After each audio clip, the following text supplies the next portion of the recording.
네, 오늘은 사무엘상 1장을 통해서 아들을 원하시는 하나님, 이런 제목으로 함께 은혜 나누도록 하겠습니다.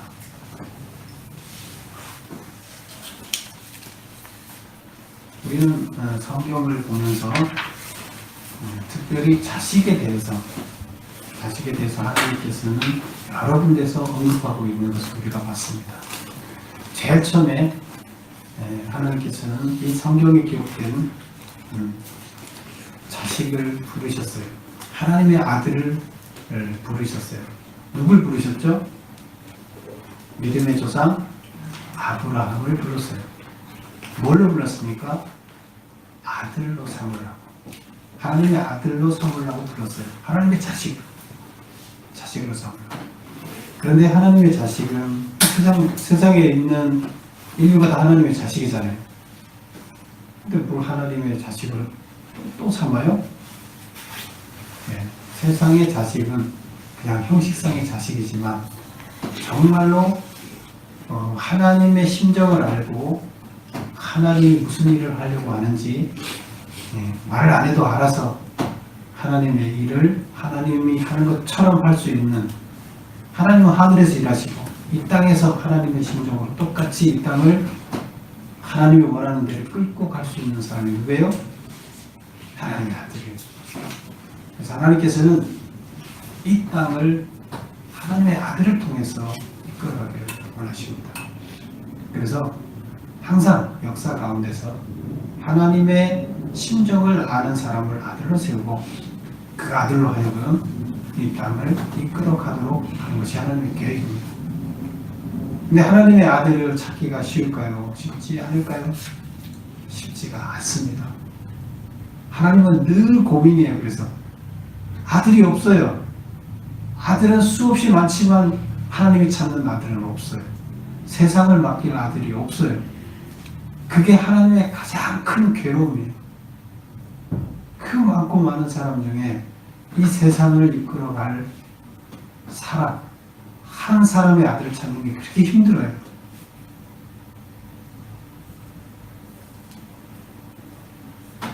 그래서 이 아들의 이야기를 이제 사무엘상을 통해서 시작합니다.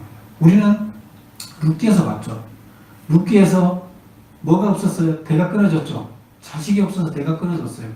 그 자식이 없는 게 뭐라 그랬어요? 하나님이 찾는 그 자식이 없는 거예요. 하나님의 아들이 없는 거예요. 하나님의 뜻대로 살고자 하는 사람이 없는 거예요. 그래서 그 찾는 것, 그래서 대를 이어가는 그 모습을 우리가 봤어요. 그리고 찾다가 없으니까 이제는 어떻게 해야 돼요? 태어난 사람 중에서 찾는 게 아니라 아직 태어나지 않은 사람 중에서 미리 찾아야 돼요. 그 모습이 바로 사사기 끝에 다시 태어나지 않는 사람을 미리부터 뱃속에서부터 키워내는 그 이야기가 사무엘 이야기입니다. 우리 사무엘의 이 사무엘상하로 나눠져 있는데요. 우리 그 다음 나오는 게 뭐죠? 사무엘 다음에 나오는 게 사무엘상하, 그 다음에 뭐가 나와요? 열왕기가 나오죠. 그래서 이 사무엘 상하, 열왕기 상하가 다 무슨 얘기냐면 왕들의 이야기예요. 왕, 그렇죠? 근데 열왕기는 왕이 많다. 그래서 왕들의 열조. 그래서 열왕기 상하를 이렇게 나눠놨는데, 그러면 앞에 사무엘은 어떤 왕의 이야기예요? 두 명의 왕 이야기를 합니다. 첫 번째 왕은, 이스라엘 첫 번째 왕은 누구죠? 사울. 두 번째 왕은 다윗. 그래서 보면 사무엘에 나오는 왕 두 왕의 이야기는 사무엘하고 열왕기가 다 왕의 이야기인데 네 개의 책이 다 왕의 이야기예요. 왕들이 뭘 했느냐. 근데 맨 앞에 사무엘상의 이야기는 사울 왕의 이야기고, 사무엘 하는 다윗 왕의 이야기고, 그 다음에 열왕기는 남유다와 북이스라엘의 왕들의 이야기. 이렇게 해서 네 가지 이렇게 뒤에 구분되어 있어요. 근데 왜 사무엘을, 그럼 왕의 이름을 붙여야지 왜 사무엘의 이름을 붙였어요?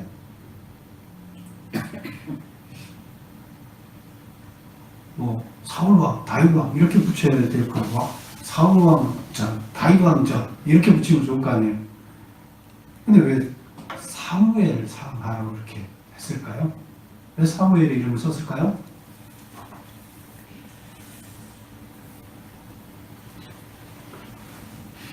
하나님은 이 세상의 왕들을 임명하고 왕들을 이 세상을 끌고 가게 하는 그 리더자 역할을 누가 했다는 거예요?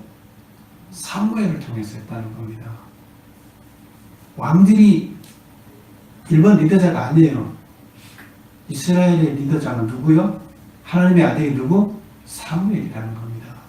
사무엘에게는 결국 왕을 세워서 땅을 끌어가게 하는 리더자 역할을, 하나님의 아들의 역할을 사무엘이 했다는 겁니다.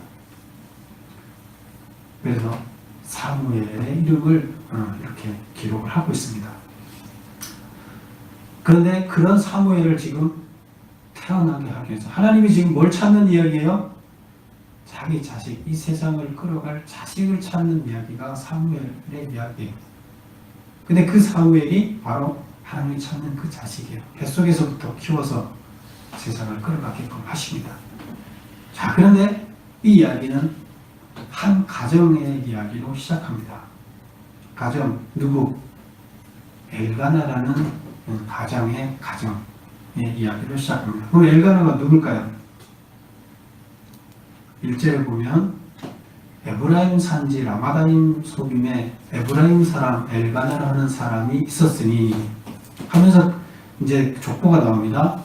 여로보암의 아들이요 엘리후의 손자요. 아버지는 여로보암이고 엘리후는 할아버지고 또 그 위에 할아버지가 도후고 그 위에 할아버지가 숲이더라. 이렇게 해서 그 4대에 거쳐서 쭉 이렇게 이제 그러면 숲의 5대 손이 되겠죠? 이렇게 얘기를 합니다. 그러면 왜 이렇게 족보를 얘기해요? 예, 이때 라마다임이 라마라는 지역이에요. 라마에 있는 지역이 라마나 라마다임 소임이나 같은 말이에요. 그런데 라마 중에서 수배 자손들이 후손들이 살고 있는 지역이 라마다임 중에 라마 중에서 라마다임 소임이라 이런 뜻이에요. 그래서 라마라는 지역이 많아요. 이름이 동네 이름이. 근데 그 중에서 수배 자손들이 살고 있는 곳이 라마다임 소임이에요. 그래서 여기서는 라마다임 소임이라고 하는데 뒤에 가면 그냥 라마라고만 이제 이야기를 해요.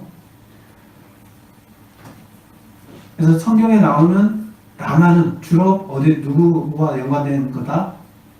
예, 바로 이 엘가나가 살고 있던 수배 후손들이 살고 있는 이런 라마다임 소임이라는 지역을 말합니다.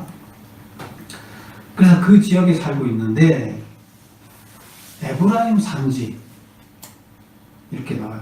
그러면 지금 이 사람들이 에브라임에 사는 에브라임 지파일까요?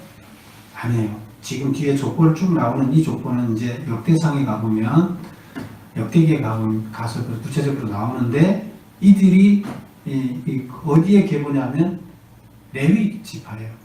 레위 지파 계보예요. 그럼 레위 사람들이에요. 근데 레위 사람이 어디에 살아요? 에브라임 지파 땅에 살아요. 그럼 뭐 하는 사람이에요? 왜 레위 사람이 에브라임 지파에 가 살아요? 레위 지파는 자기 지역이 없죠.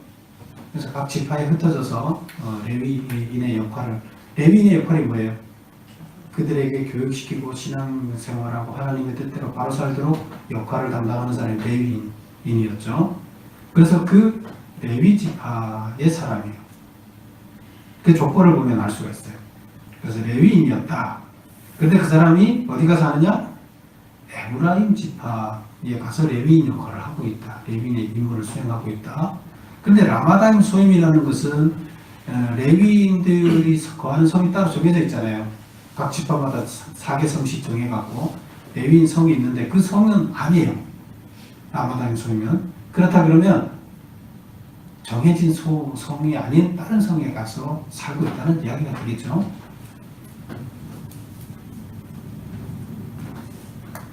그래서 레위 지파인데 에브라임 지역에 살고 있다. 이제 엘가나가 그런 사람이다. 그런데 2절을 보겠습니다. 그에게 두 아내가 있었으니 한 사람은 이름은 한나요, 한 사람의 이름은 분인나다. 분인나에게는 자식이 있고 한나에게는 자식이 없었다. 두 아내가 있는데 레위인이 아내를 둘을 주는 건 맞아요? 안 맞아요? 잘못된 거죠? 그런데 지금 하나님이 선택하는 사람인데도 불구하고 그 아내를 둘을 뒀다는 건 보면 첫 아내를 두고 또 욕심이 나서 아내를 하나 더 두려고 뒀다 이거가 아니라 첫 아내가 자식이 없어요. 한나가 첫 아내인데 자식이 없어요. 그럼 대를 이어야 되잖아요. 이때 당시 자식이 없으면 대를 못 잇잖아요. 우리나라에서도 자식 못 낳으면 아들 못 낳으면 소박당했잖아요. 쫓겨났잖아요. 집안에서. 아니면 시바지를 들여서라도 대를 이었잖아요. 지금 똑같은데 첫 아내가 자식을 못 낳으니까 두 번째 아내를 분인나를 드린 거예요. 그래서 분인나는 자식이 있고 한나는 자식이 없더라. 그래서 두 아내 중 자식이 없는 아내는 누구며 이로 인해 어떤 괴로움을 겪고 있는가? 분인나는 자식이 있고 한나는 자식이 없다. 무슨 어려움을 겪고 있느냐? 매년 실로에 올라가서 제사를 드릴 때마다 분인나가 아들 문제로 한나를 격분하게 하여 괴롭게 하였다. 둘째는 자식을 위해서 맞이한 아니잖아요. 그런데 이제 자식을 낳고 있다 보니까 자기가 이 집안의 대를 잇게 되잖아요. 자기 자식이. 그러면 목소리가 커지겠죠. 첫 부인을 우습게 보겠죠. 그런데 그냥 간단하게 우습게 보는 게 아니라 아예 무시를 해버리고 자식도 없는 사람이 막 이러면서 아예 참혹대우를 하겠죠. 근데 더더욱 그런 것은 엘가나는 재물의 분깃을 갑절로 줬어요. 한나한테 주는 등 한나를 특별히 사랑했다. 그런데 아들 없는 소돔을 대신할 수 없다. 특별히 분인나가 더 제사지대로 갈 때마다 예배드리러 갈 때마다 더 한나를 열받게 하는 이유는 무엇 때문이에요? 남편이 제사를 지내고 나면 이제 그 분깃을 나눠 먹잖아요. 제사상에 올렸던 화목제물을 나눠 먹는데 그것을 둘째 마누라한테보다 첫째 마누라한테 더 많이 주는 거예요. 두 배를 더 많이 주는 거예요. 화가 나겠어요? 안 나겠어요? 그러니까 그때마다 둘째 마누라가 첫째 마누라를 아주 그냥 무슨 화나게 하는 말을 다 하면서 발을 돋웁니다. 그럼 그럴 때마다 그걸 먹겠어요? 못 먹겠어요? 화목제, 서로 화목하라고 했는데 거기 가서 화목제물을 먹지 못하고 화가 났는데 먹겠어요? 그거 뭐예요? 하나님 앞에 가서 하나님 앞에 하나님, 난 왜 자식이 없게 만들어서 나 이렇게 이 모양 이렇게 만듭니까? 난 올바르게 살다 그러는데 나 왜 이렇게 처참한 인생으로 만듭니까? 하나님한테 기도하는 거예요. 그래서 자식이 없는 것 때문에 몹시 하나님 앞에 예배 드리러 갈 때마다 재물을 많이 남편이 사랑한다고 주는 것 때문에 둘째 마누라에 격분하게 만들고 그럴 때마다 가서 화가 나서 재물도 음식도 못 먹고 기도만 하는 그런 한 회가 아니에요. 그럼 이제 이 실로에 올라갔다고 나오잖아요. 지금 이들이 살고 있는 남아 지역을 떠나서 뭐 멀진 않지만 실로에 올라갔다. 근데 그럼 왜 실로에 올라가요? 그리고 매년 실로에 올라갔어요. 왜 매년 실로에 올라갑니까? 네, 실로는 사무엘 시대 예배 중심지고 성막이 거기 있었어요. 성막이 알죠? 성막이 무엇인지. 그리고 성막 안에 언약궤가 있었고 그래서 하나님께서 뭐라고 지시를 했습니까? 1년에 3번 6월절, 그 다음 매추절, 추수감사절 이때 3번 모여서 뭐야? 다 여기 모여서 제사장 앞에서 제물을 드리고 그 제물을 손질해서 하나님 앞에 드리면서 죄의 문제를 해결할 수 있는 것은 누구예요? 제사장이에요. 그런데 다른 레위 성에는 제사장이 있어요, 없어요? 없어요. 레위인만 있어요. 그러면 제물을 드려서 하나님 앞에 속죄제를 드리고 소원제를 드리고 하는 것은 여기 와서 하는 거예요. 근데 왜 그렇게 했다고 그랬어요? 그렇게 안 하면 자기들끼리 잡아갖고 사람도 잡아서 드리고 하나님이 정해준 룰을 따르지 않고 자기들 멋대로 이방신들이 섬기는 것처럼 할 것이기 때문에 그것을 못하게끔. 그래서 1년에 3번씩 모여서 제대로 알고 있는 제사장이 그것을 감당하게끔 이렇게 했어요. 특별히 유월절 행사는 가장 큰 그 행사였죠. 근데 바로 지금 이때가 유월절이에요. 그래서 매년 올라가는데 유월절에 와서 이렇게 행사를 하고 있는 거예요. 자, 그럼 5절 한번 볼까요? 한나에게는 갑절을 주니 이는 그를 사랑함이라. 그러나 여호와께서 그에게 임신하지 못하게 하시니. 6절 여호와께서 그에게 임신하지 못하게 하심으로. 5절도 임신하게 못하게 하는 걸 여호와가 그랬다. 그리고 6절에도 여호와께서 그에게 임신하지 못하게 하심으로 그의 적서군이 나가 그를 심히 격분하게 하여 괴롭게 하였더라. 왜 하나님은 한나에게 임신하지 못하게 하셨을까요? 하나님이 임신하지 못하게 했다고 나와 있어요.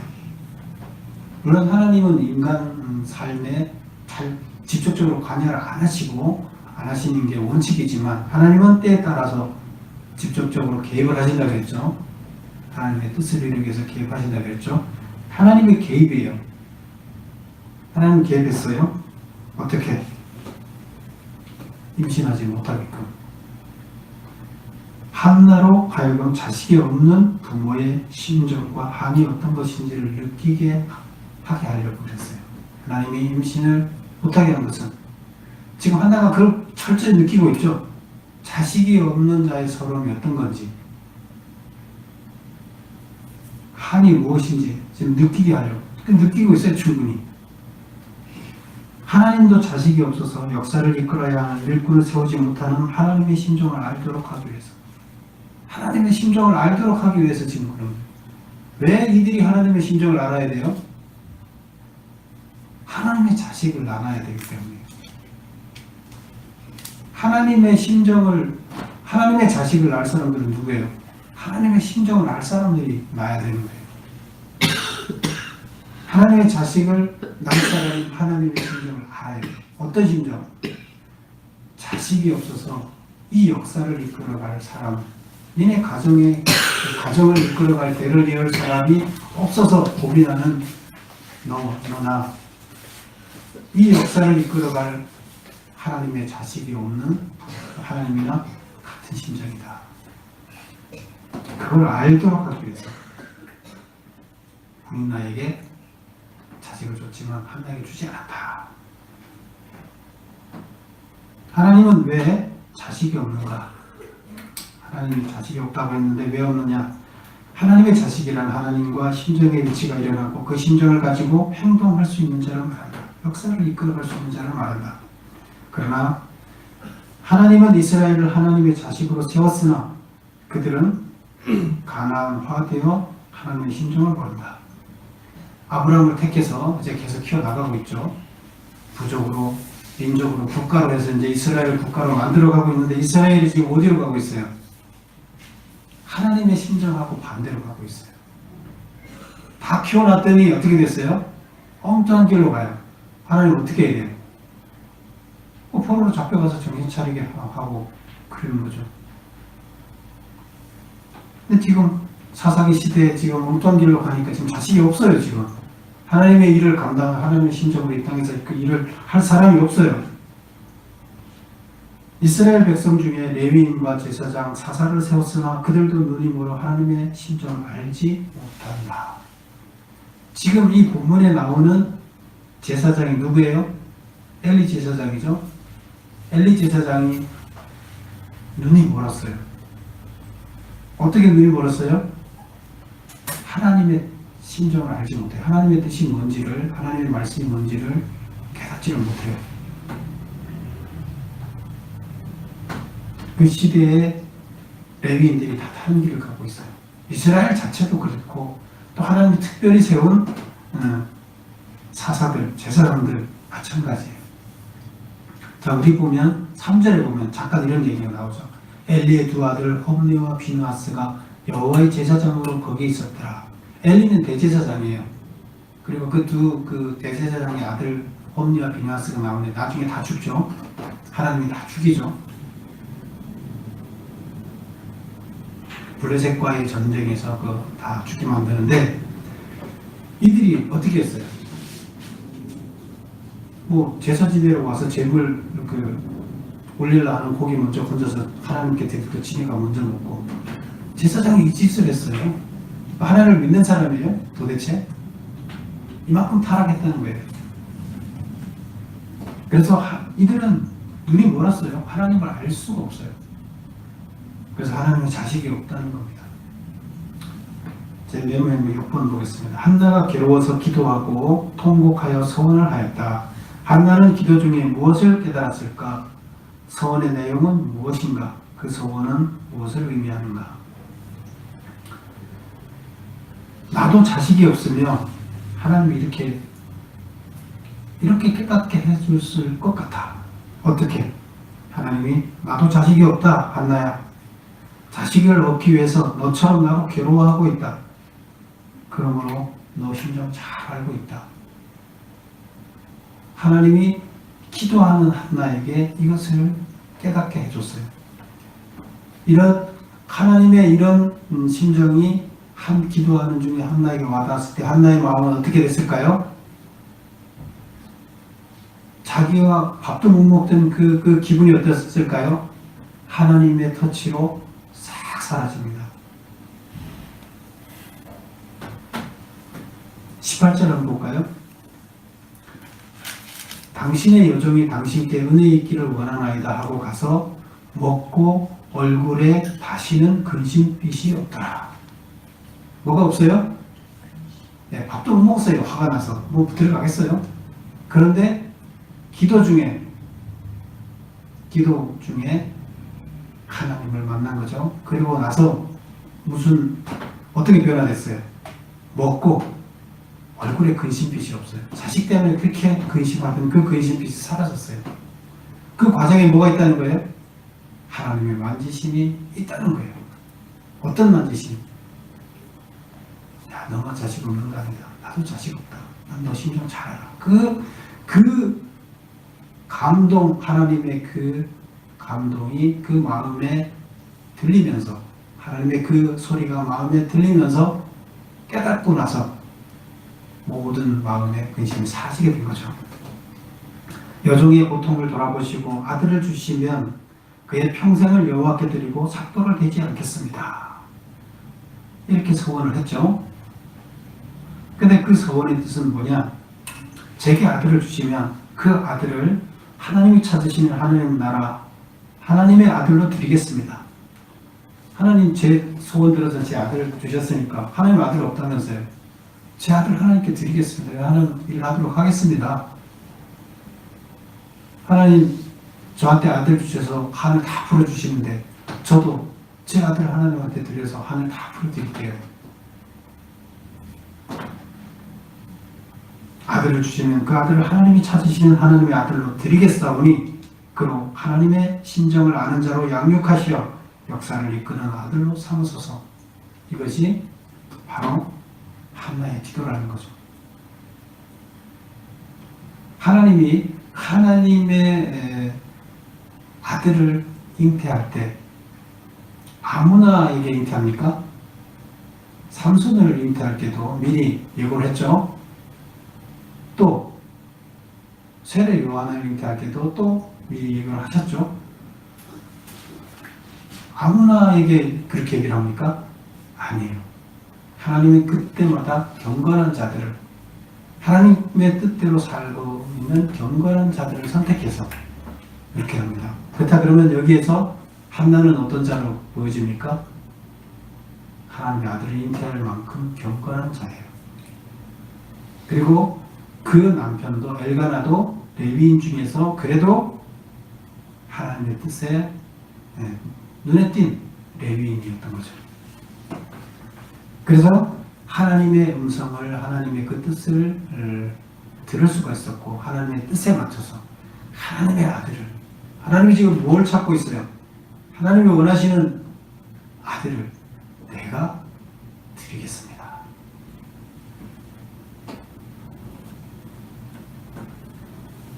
17절을 한번 볼까요? 12절부터 나오는 이야기 보면 12절, 그가 여호와 앞에 오래 기도하는 동안 화가 나서 막 계속 기도해요. 엘리가 그의 입을 주목한즉 입을 보니까 한나가 속으로 말을 하는데 입술만 움직이고 음성은 들리지 않으므로 엘리는 그가 취한 줄로 생각한지라. 저 여자가 술이 취해서 포도주 많이 먹고 지금 중언부언하고 저러고 있구나, 술 취했구나, 이렇게 이제 본 거예요. 엘리가 그에게 이르되 내가 언제까지 취해서 이렇게 있겠느냐, 포도주를 끊으라, 이렇게 얘기를 합니다. 도대체 제사장이 기도하는 모습을 보고 술 취했다고 지금 얘기를 하면 제사장의 눈이 멀었어요, 안 멀었어요? 영적으로 그를 바라볼 수가 없다는 것을 지금 여기서 표현하고 있어요. 그런데 진실하게 기도하는, 정말로 온 혼신의 힘을 다해서 하나님 앞에 기도하고 있는 한나를 제사장은 그걸 영적인 눈으로 볼 수가 없었어요. 그러고 한나가 대답하되 주여 그렇지 아니합니다. 나는 마음이 슬픈 여자니까 포도주나 독주를 마신 것이 아니요 여호와 앞에 내 심정을 통한 것뿐입니다. 그러니까 이제 엘리가 17절에 그러냐? 그러면서 그러면 평안히 가라. 이스라엘 하나님이 내가 기도하여 구한 것을 허락하시기를 원하노라. 이렇게 얘기를 합니다. 평안히 가라. 근데 이 소리를 들으면서 한나는 무슨 생각을 했을까요? 왜 이 멘트를 여기다 넣었을까요? 전환점. 한나가 막 고통스러워하다 전환점이 만들어진 것이 지금 엘리의 이 이야기를 통해서 만들었어요. 엘리는 어떤 사람이에요? 제사장이지만 눈이 어두운, 영적으로 눈이 어두운 제사장이에요. 그런데도 불구하고 하나님은 엘리 제사장을 통해서 하나님의 음성을 전달한 거예요. 평안히 가라. 내가 너 기도 들어주겠다. 그런 엘리의 음성을 듣고 한나가 얼굴에 근심빛이 걷혔다. 이렇게 나옵니다. 그리고 먹기 시작했다. 그래서 엘리 제사장의 말을 들은 한나가 가서 먹고 얼굴에 근심빛이 없어진 이유는 구한 것을 허락하기를 원하노라고 한 제사장의 말을 하나님의 응답의 말로 확신했기 때문이다. 이미 그 마음에 하나님의 자식을 원하는 그 마음을 깨달음을 주시고 이제 엘리 제사장의 음성을 통해서 내가 너한테 확실하게 자식을 주겠다 응답하시는 걸로 이미 들었어요. 그래서 확신을 했어요. 응답받았어요. 모든 것이 해결됐어요. 하나님이 내 심정을 알아준다. 그리고 하나님이 나한테 자식 줄 거고 나는 내 자식을 하나님한테 드린다. 확신을 하는 거예요. 이제 나는 부민나가 나를 격분하게 해도 거기 격분하는 하자는 여자가 아니게 된 거죠. 이제부터는 한나가 소원 기도를 통해 얻은 아들은 누구인가? 한나는 그를 언제 하나님께 드렸는가? 19절을 볼까요? 20절을 볼까요? 한나가 임신하고 때가 이름에 아들을 낳아 사무엘이라 이름하였으니 이는 내가 여호와께 그를 구하였다 함이더라. 이제 19절 끝에 보면 여호와께서 그를 생각하신지라. 그래서 여호와가 잉태하게 했다는 거예요. 그래서 20절에 보면 자식을 잉태했는데 그 이름을 사무엘이라 했고, 사무엘이 무슨 뜻이다? 내가 하나님께 구해서 얻은 아들이다, 이런 뜻이죠. 그래서 사무엘이라 이름을 했어요. 그리고 이제 언제 그를 바쳤느냐? 23절을 보겠습니다.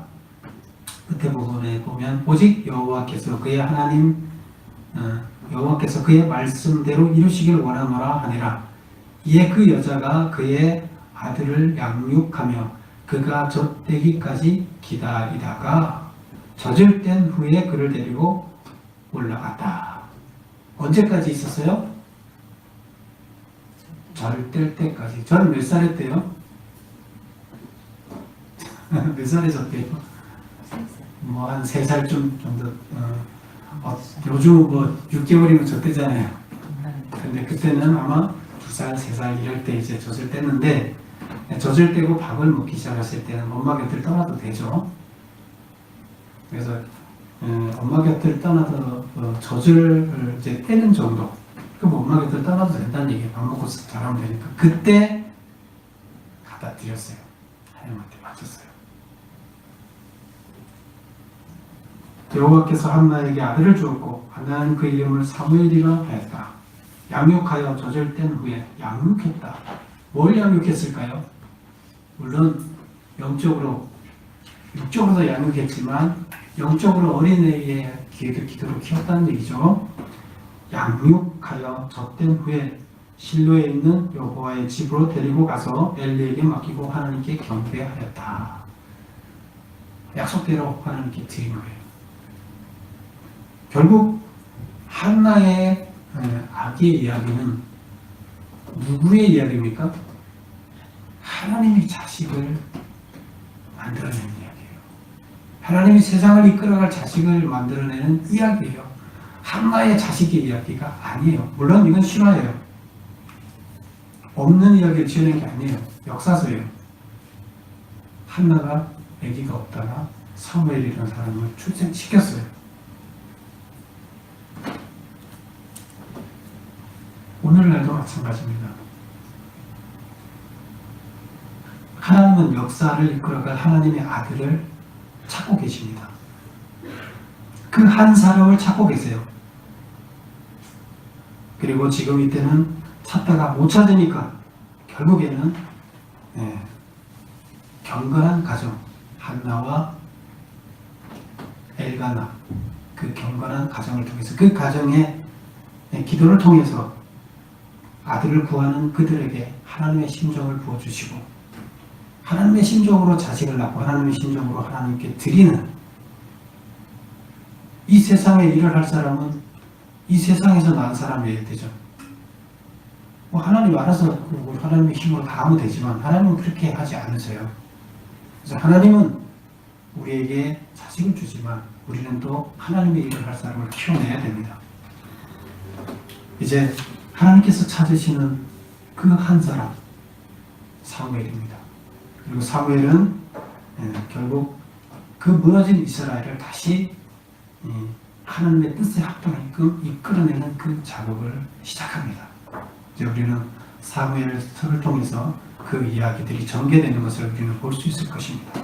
이제 우리도 하나님께서 찾으시는 그 한 명의 아들이 되어야 되겠습니다. 하나님께서는 각자들의 삶 속에서 각자들의, 한나는 얼마나 고통스러웠어요. 근데 결국 한나의 그 고통이 뭐가 됐어요? 남편이 사랑해서 두 번째 부인이 자기를 미워하게 되고 화나게 하고, 결국 그게 뭘 하게 된 거예요? 기도하게 되고 하나님을 만나게 된 거예요. 여러분 앞에 한나처럼 괴로움이 있습니까? 고통이 있습니까? 그것이 결국에 그것을 통해서 하나님은 뭘 하게 하십니까? 하나님을 만나게 하는 겁니다. 그 모든 것이 없고 그냥 행복했으면 한나가 그렇게 기도하고 하나님 찾았겠어요? 우리들에게 주어진 모든 것들이 우리는 감사할 거예요. 감사할 일이에요. 한나에게 주어진 그 일도 감사할 일이었던 겁니다. 여러분 모든 내 앞에 주어진 어떠한 환경, 어떠한 열악한 일, 나를 괴롭히는 문제들, 그런 거에 쓰러지지 마십시오. 그것은 하나님을 만나는 길이고 그것을 통해서 하나님은 역사하고 계십니다. 그래서 하나님 찾으신 여러분이 되시기를 축원합니다. 기도하겠습니다.